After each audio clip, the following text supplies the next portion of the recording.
Iya. Fadel. Oh iya. Fadel bilang katanya Fadel pun marah sama diri dia sendiri. Tadi itu kalau Bukan ya cuma tekanan netizen. apa? Publik. Lu tekanan. Hujan. Oh iya. Kasihan keluarganya katanya. Ya. Foto dulu kali ya, San. Bareng-bareng nih. Oke. Ada aja ya. Sudah? Ya. Oke, kalau ya gimana? Tadi Jadi ada sidang. hari ini sidang pembacaan pledoi. Fadel memuntahkan semua unek-unek ya di dalam pledoinya yang dia buat, menjelaskan fakta sebenarnya dan memberikan bukti. Kemudian sebelum dia menyampaikan pledoinya, tentunya kami lebih dulu menyampaikan dan menguraikan pledoi, membantah apa yang dituduhkan oleh jaksa penuntut umum. Cuman saya lebih menekankan tadi di dalam pledoi bahwa hukum dan kebenaran itu tidak boleh kalah dengan tekanan publik. Hukum itu harus tegak lurus. Hukum itu tidak boleh kalah dengan suara keras di luar yang tidak benar. Hukum itu harus dengan nurani bahwa kita semua kelak bertanggung jawab di hadapan Tuhan. Tadi juga Fadil menyampaikan hal yang sama. Dia menyampaikan bahwa apapun nanti keputusan yang dia ikhlas, tapi apabila dia dihukum dengan apa yang dia tidak lakukan, dia akan tuntut di akhirat satu persatu. Kau ya seperti yang tadi saya juga tanyakan ke keluarga, Fadel itu kan bukan seorang pembunuh, bukan koruptor dan segala macam. Keterangan Loli meringankan, pas saksi pun meringankan. Ada intervensi atau tendensi sesuatu nggak? Kalau kok sampai luar biasa ini ya? Saya nggak mau berasumsi ya, tapi saya melihat tekanan publik ini juga mungkin membuat pengaruh untuk tuntutan. Nah itu yang saya bilang, kebenaran itu tidak boleh kalah dengan tekanan publik dan opini publik. Apalagi ini sudah dibentuk dari awal sedemikian ya. Jadi saya tadi cuma menyampaikan kebenaran akan menemukan jalannya. Allah tidak tidur, gong terakhir itu ada di Allah. Kita boleh kasak kusuk, kita boleh bertempur, kita boleh mati-matian membela, tapi jangan lupa bahwa putusan terakhir Allah yang punya hak atas semua itu. Tapi fair nggak sih Kak? Fair nggak sih?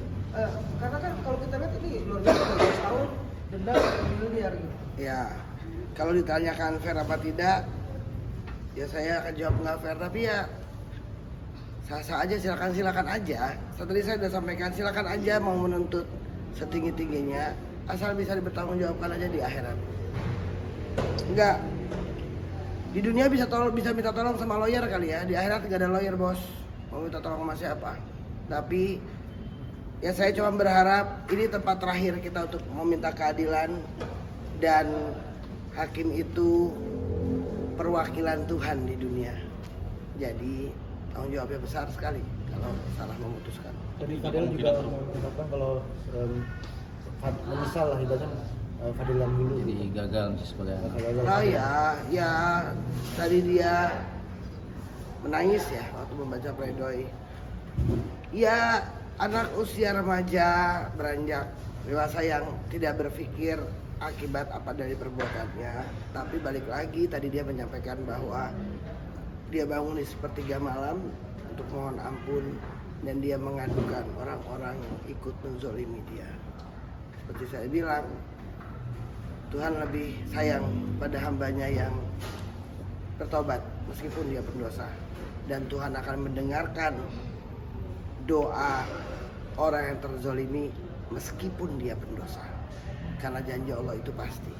Itu janji Allah sama hambanya. Jadi saya bergantungnya sama Allah. Secara dunia saya udah ikhtiar maksimal menurut saya. Selebihnya saya tawakal sama Allah, karena Allah yang punya semuanya. Itu pun saya terapkan kepada Fadel. Tadi sempat nangis Fadel Ya. saat membacakan Pledoi, ya. poin apa Kak kalau boleh? Ya mungkin ada penyesalan, ada kesedihan karena keluarganya ikut dihujat atas apa yang dia buat.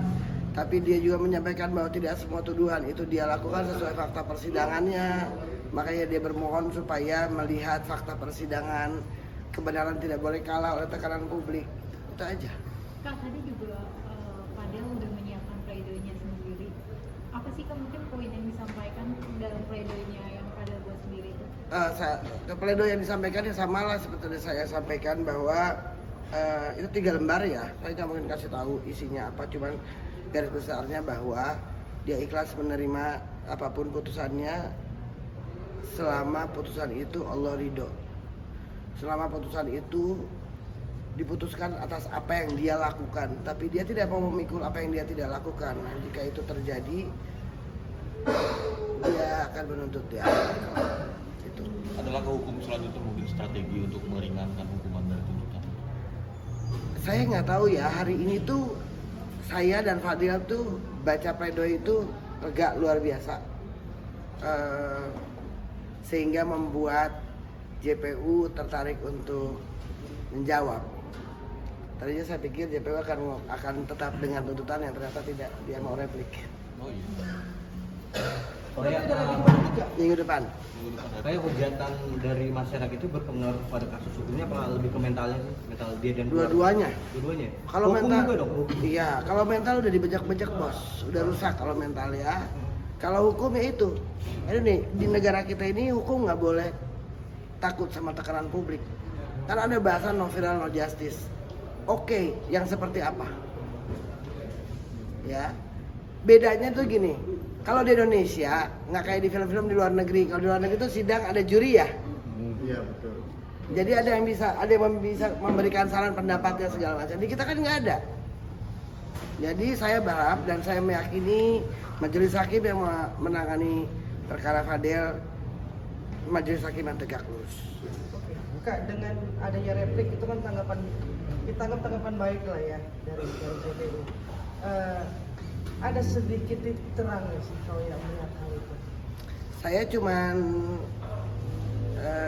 berpikir, berarti kan dia merasa harus menjawab atas apa yang kami bacakan tadi ya.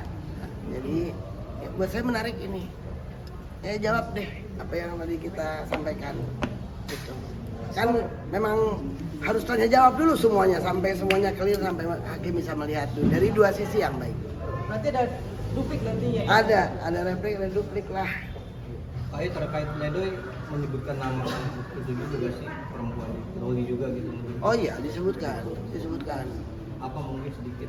Nggak boleh dong bos. Nanti ya kalau udah putusan baru saya sampaikan. Oke, ada lagi? Oke. Minggu depan replik. Hari Senin lagi. Belum replik ini. Di court langsung. 15 ya, 15 tanggal 15 JPU menjawab atas pledoi. Apa tuh? Enggak, kayak gini lagi sidang. Oke. Terima kasih banyak. Kemarin ketika Fadel mendengarkan bacaan tuntutan, gimana reaksi? Karena kan kita tidak bisa melihat. Iya, kalau gini. Saya nggak bicara cuma Fadel yang anak muda ya. Mungkin orang duduk di situ umur 50 juga akan shock ya. Shock itu manusiawi lah. Tapi kemudian dia akhirnya bisa menerima, bahkan dia yang menenangkan keluarganya dan saya. Dia menyampaikan udah kak, aman, saya baik-baik aja segala macam. Jadi kalau soal shock, kaget, manusiawi lah, ya kan? Nggak melakukan, duduk, dituduh, didera, dihujat, tiba-tiba sekian belas tahun, ya wajar. Siapapun yang duduk di kursi itu dikasih tuntutan hukuman segitu ya pasti shock. Kalau ya ini kan padahal masa depannya masih panjang ya. Panjang. Ya 20-an. Tadi dia juga menyampaikan di dalam pembelaannya bahwa dia menyampaikan bahwa dia berprestasi untuk beberapa perlombaan mengharumkan nama bangsa Indonesia. Ya, artinya yang dia lakukan itu bukan kejahatan loh, bukan pembunuhan, bukan pengedar narkoba, no. Jadi kalau Tuhan aja Maha Pengampun, harusnya itu juga yang dia terima. Dia berhak kok untuk berkarya lagi. Masa depannya masih panjang. Ya. Oke. Terima kasih ya. Udah. Sampai sembuh kau ya. Terima kasih. Awal Candi. Nandi, ya Allah. Del, sehat Del. Gimana Del? Kemarin tuntutannya 12 tahun mungkin. Sempat ada rasa kekecewaan gak sih Del? HP-nya ganti. Saat denger tuntutan sebesar itu. Kecewa. Cuma kita selain lagi kau belum aja. Pengennya sih berapa tahun sih? Orang lihat. Hari ini juga bakal ngajuin nota pembelaan Selain ya. dulu. Iya. Apa yang membuat jadi titik berat ini? Ya nanti aja ya. Mungkin ada rasa takut nggak Del 12 tahun Del?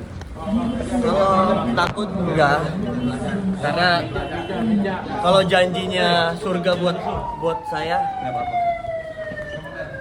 Di nota pembelaan sendiri mau apa Del yang diajukan Del?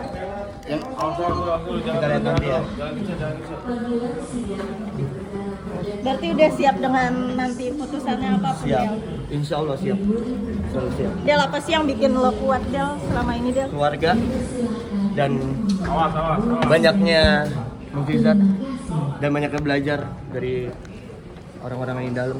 Mention mukjizat apa Del yang dirasain Fadel? Perubahan diri saya yang dulu ya kalian mungkin tahu lah dulu seperti apa, sekarang menjadi lebih baik. Itu suatu mukjizat buat saya. Alhamdulillah. Hidup merasa lebih baik apa gimana Del sekarang Del? Lebih baik pastinya Dalam segi apa? dalam segi hati. Lebih tenang kah? Iya, lebih tenang. Masuk dulu.